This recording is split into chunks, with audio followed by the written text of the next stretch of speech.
Welcome to the Reboot Chronicles, connecting you to the world's top leaders and CEOs rebooting their organizations and themselves with revealing stories to help you prosper in unprecedented times. I'm your host, Dean DeBias, and as a serial CEO who's led dozens of companies that created thousands of jobs and billions in revenue, my passion is uncovering powerful lessons that can inspire you to reboot your organization, your career, and your life. Listen and subscribe wherever you get podcasts or at rebootchronicles.com. I'd like to welcome Cerebras CMO Julie Choi to the Reboot Chronicles. She and the team are on a mission to accelerate generative AI by building a new class of AI supercomputer that many think is going to change the course of progress. I think it's a very unique architecture that hasn't been used by the industry, that they've created this technology approach which some say is the fastest AI platform in the world. Still an emerging growth company, though. They've raised over $700 million. They're a major challenger to Nvidia and the other big dog chip providers. They filed to go public months ago to raise around $1 billion or so, which currently is on hold. So keep an eye on that, because as we record this episode, an Nvidia-backed AI data center provider, CoreWeave, is raising approximately $2 billion in an IPO expected to be valuing the company around $30 billion. We'll see how it finally prices out. You know, in my opinion, this David and Goliath story is about the roaring 2020 chip wars and how it's changing the game and setting up the next battle for growth and innovation around the globe. CNBC this morning called it this moment in time a landmark moment in the AI boom, which may kick off an IPO parade. I've heard that one before. Julie, it's good to see you.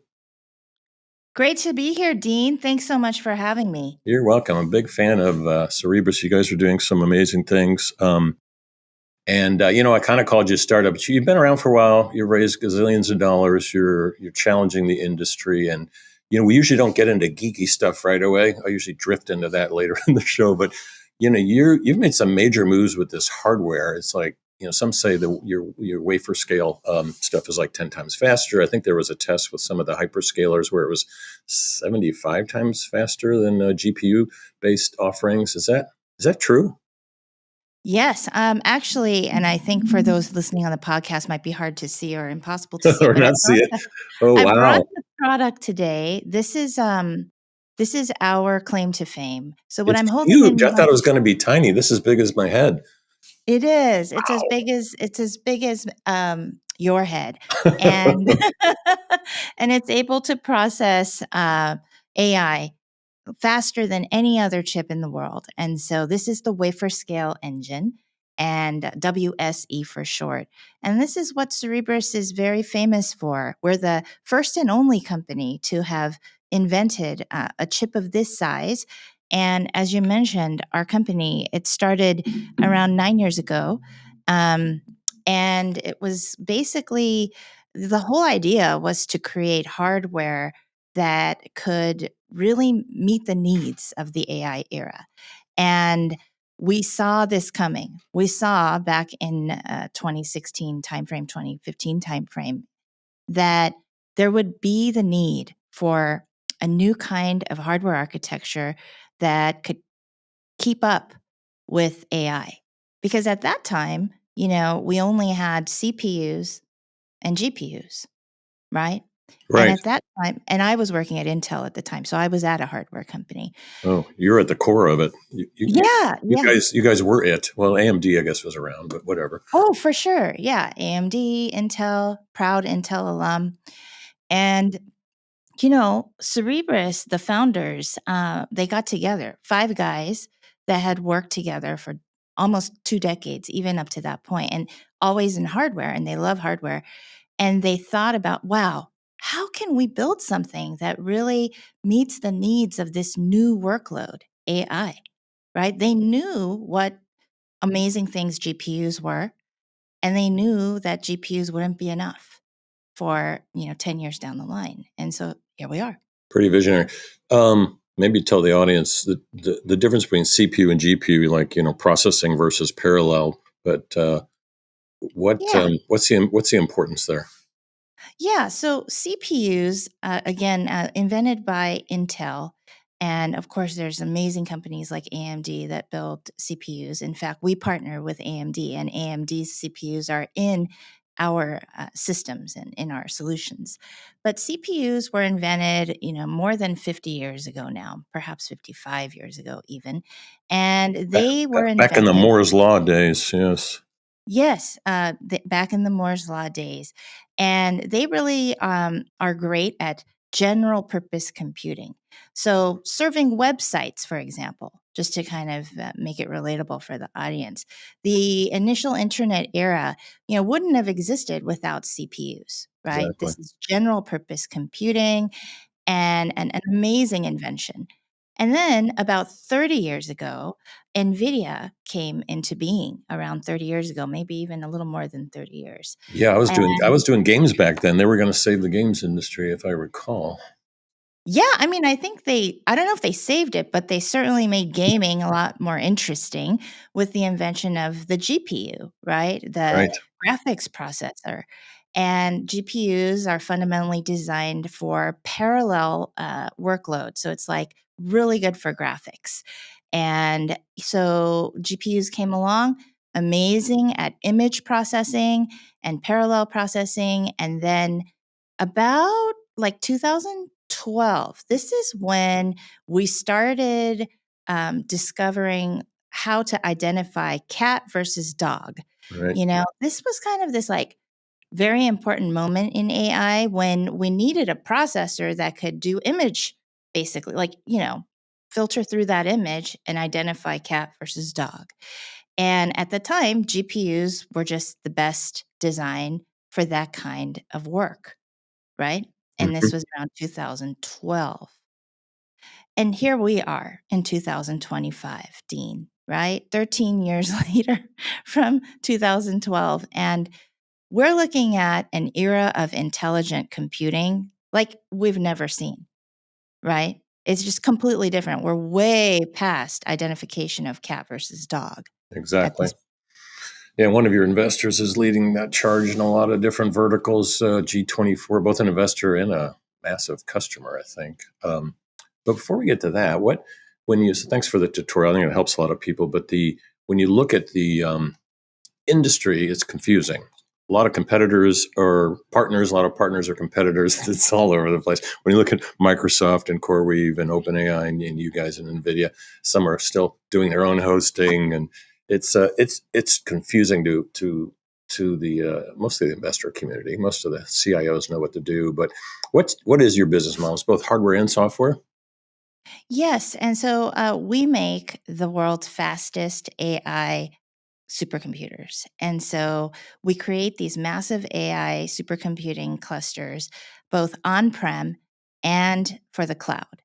And our clusters you can think of them as just like the fastest AI training and inference computers in the world. And you mentioned G42, and G42 is an amazing strategic partner for Cerebras.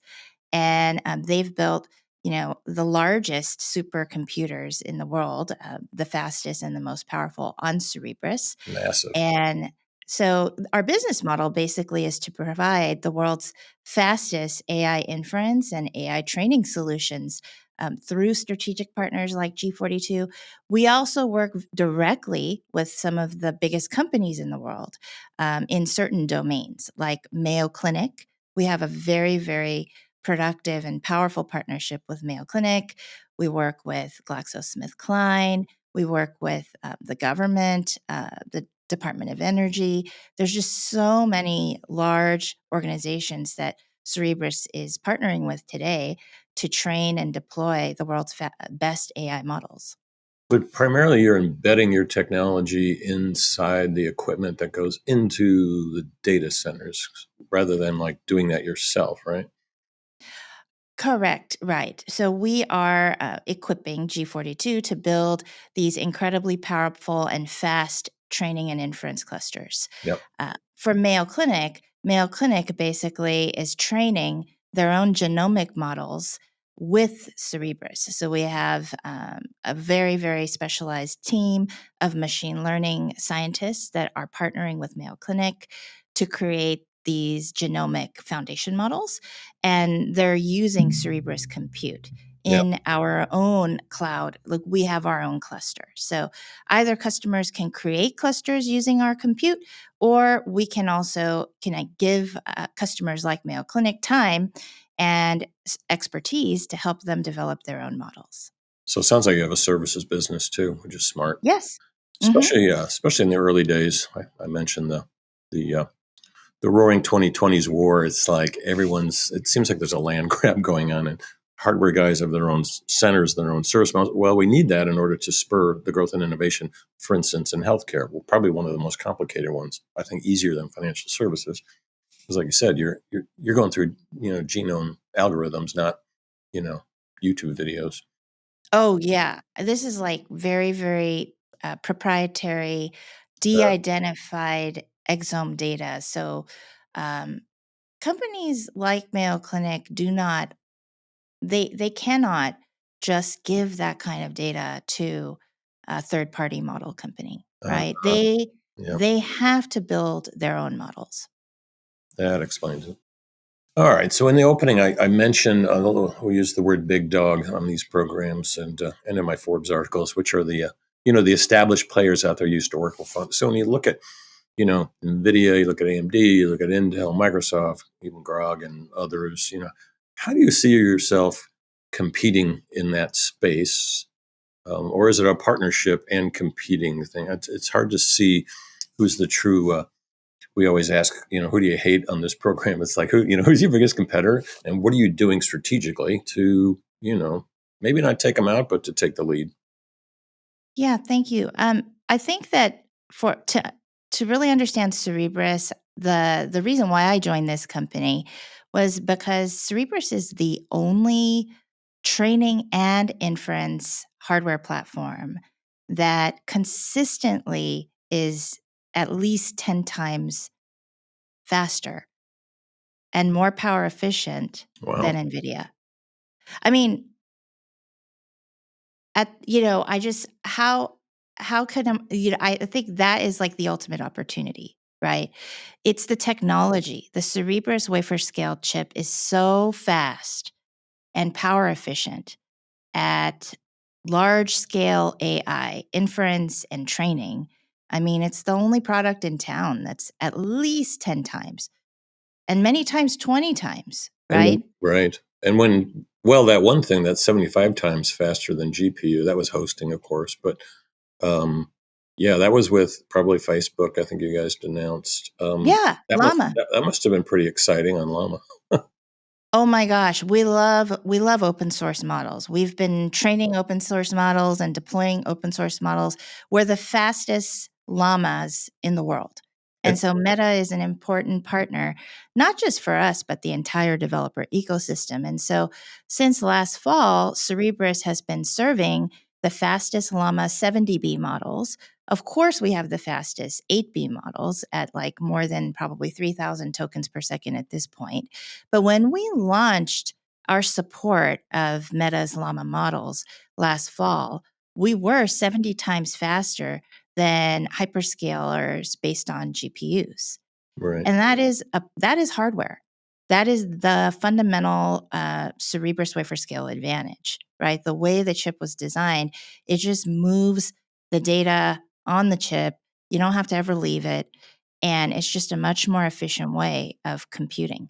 And when people look at it, you held it up. It's huge because my laptop. Let's get off the head analogy.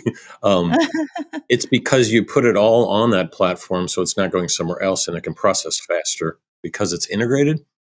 That's right. That So, to me is the genius behind it. yeah, like this is basically something like 55 little chips on one chip. Yep. So, we have cut a perfect square out of a round wafer. Of course, our wafer partner, our semiconductor partner fab is TSMC, the best in the world. We cut one square out of that circle, and that's it. You don't have to connect these tiny chips together the way you do with GPUs. I mean, that So kind that of like extra cabling and the networking and all of the effort you have to it's a to data do to center nightmare. You're taking out the whole uh, structure and infrastructure. Let's get to that in a second. So it sounds like you're powering a lot of the DeepSeek advances? Is this how they jumped ahead using your technology? Oh, well, we certainly are the fastest DeepSeek R170B in the world. Um, you know, they're just an amazing team. The DeepSeek research team, they are among the world's top AI researchers, and we have basically created the support for running the DeepSeek R170B model through the Cerebras cloud. And I mean, people love it. People love that model. Now they're continuing to innovate, and we're watching what they're doing. And there's other companies, like Meta, that are doing incredible things as well. So everybody is hopping on this reasoning wave. I Mhm. want to call DeepSeek kind of like proof positive that we're shifting. We're shifting from LLMs now to an era of reasoning models, right? And reasoning models will be differentiated at time of inference. And so you put the prompt in to Yep. your chat app, Yep. and then you'll start seeing reasoning. So there's going to be this little message. The reasoning is equal to the model thinking, right? I'm thinking about the best answer for you. Now, the time of the reasoning will depend a lot on the underlying hardware. For Yeah. Cerebras, we're the only sub 1 second. So you'll get the response back for models that we support in under a second, right? But if it takes longer than a second, you know that you're probably being served by GPUs. Got it. And so this reasoning, so I've written a lot of articles about LLMs and SLMs without getting geeky here. And is SLMs part of the acceleration of reasoning because it's not boiling the ocean, or it's just because of the chip being faster than lightning? I Not mean, non-technically speaking.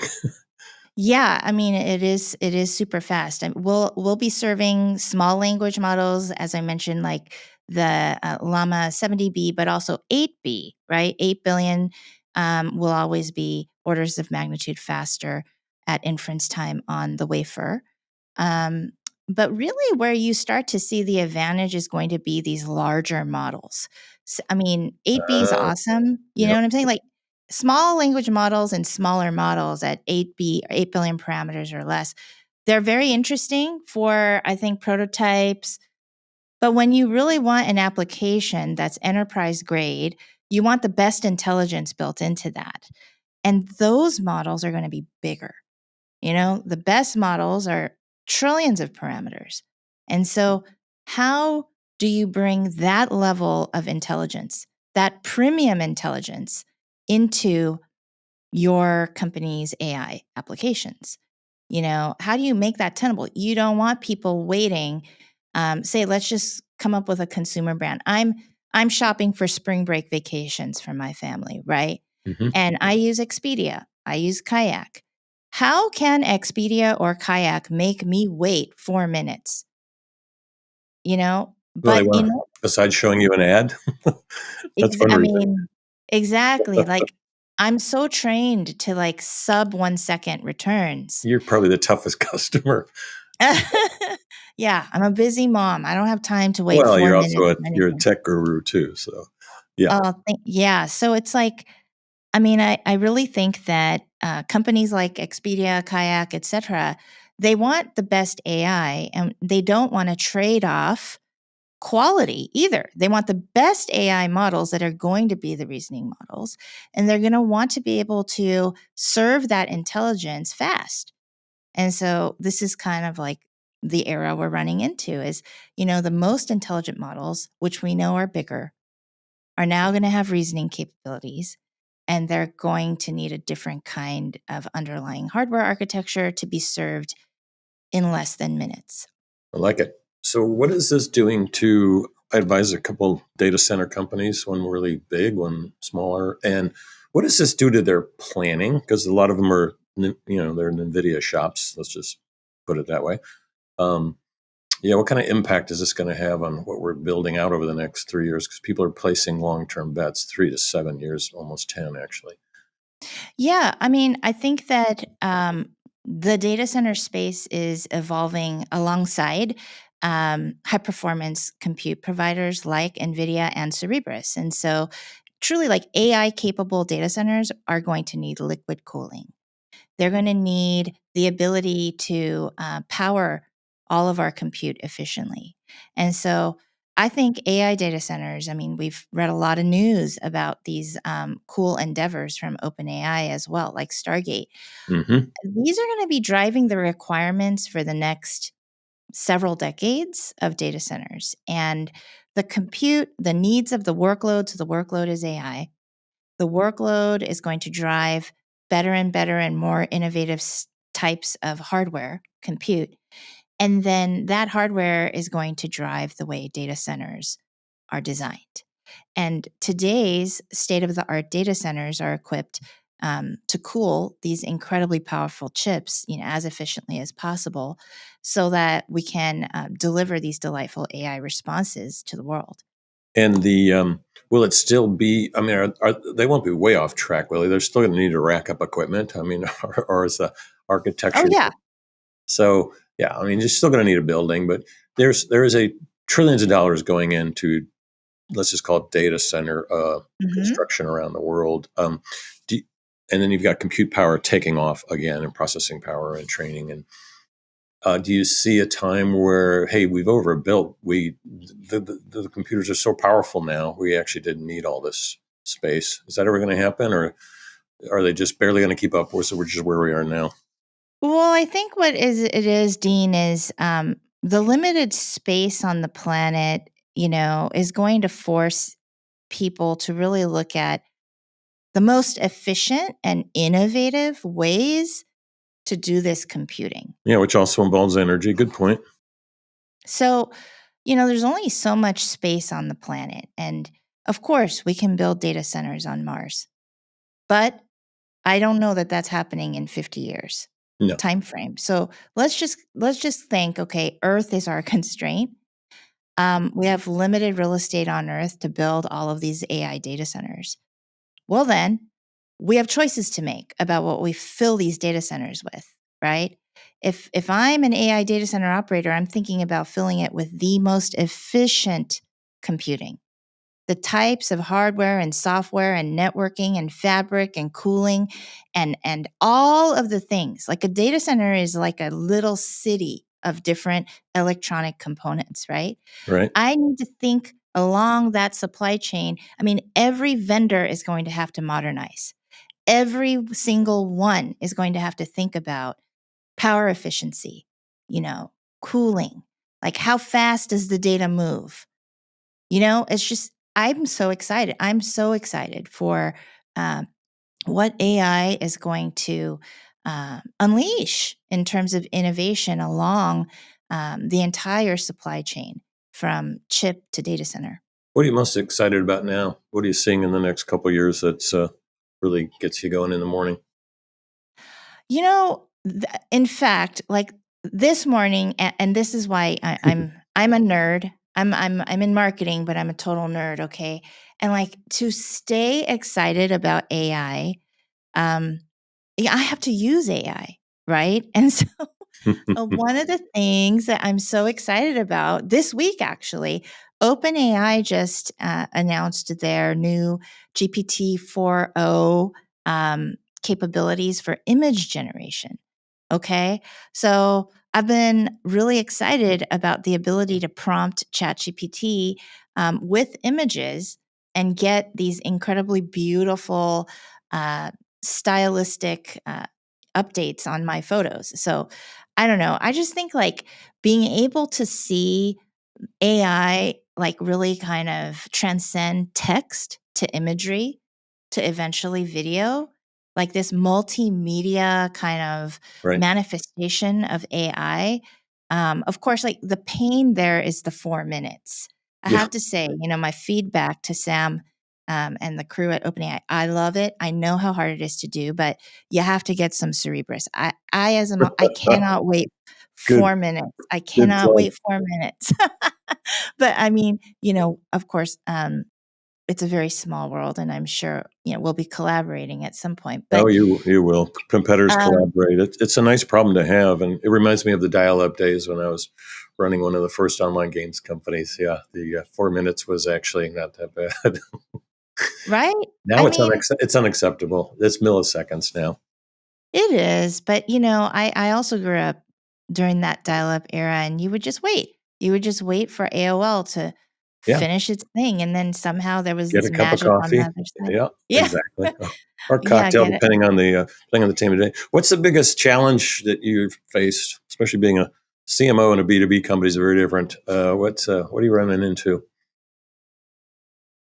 I think it's just my challenge is, how do I continue to be, be more creative? Like with every quarter, with every Yeah, like I look at everything on a quarterly cadence, right?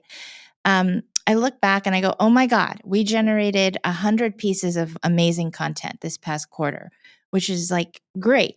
But it's not just about quantity, right? It's like, how do we maintain that creative flow?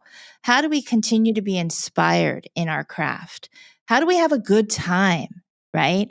I personally, that's my challenge is like, am I having a good time? Is my team enjoying the work? Right. Is our culture contributing to an additional level of creativity? Right. And so that balance between productivity and creativity, I find, that's the challenge.